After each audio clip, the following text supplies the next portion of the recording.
কারণ এখন তার সংসার বড় হয়ে গেছে, তার ইনকামে তার সংসারই চলে না, ছেলে মেয়ে চলে না। আসসালামু আলাইকুম আমার প্রিয় কলিজার বন্ধুরা, আমি গরিব বলছি রিয়েলিটি ম্যানেজার।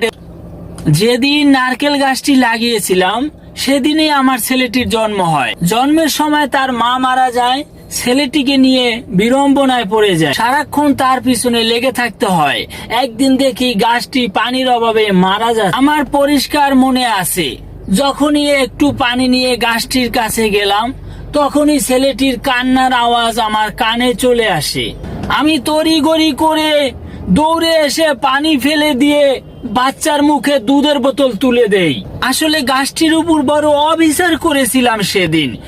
জানেন, সেও সব মনে রাখেনি, আজও আমাকে নারকেল দেয়। একজোড়া নারকেল 40 টাকা বিক্রি করে অনেকটা উপকার পায়, কিন্তু আদরের দুলালের কাছে 40টি পয়সা চাওয়ারও সুযোগ পাই না।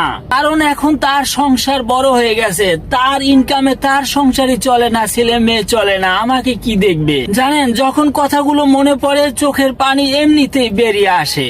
তখন গাছটির গোড়ায় বসে মন ভরে কেঁদে নেই, গাছটিকে জড়িয়ে ধরে চোখটাকে ঘষে মুছে নেই, বলি নে আজ তোকে বড় মূল্যবান পানি দিলাম, তুই দোয়া করিস তবুও যেন খোকা সুখে থাকে, কারণ আমি তো বাবা।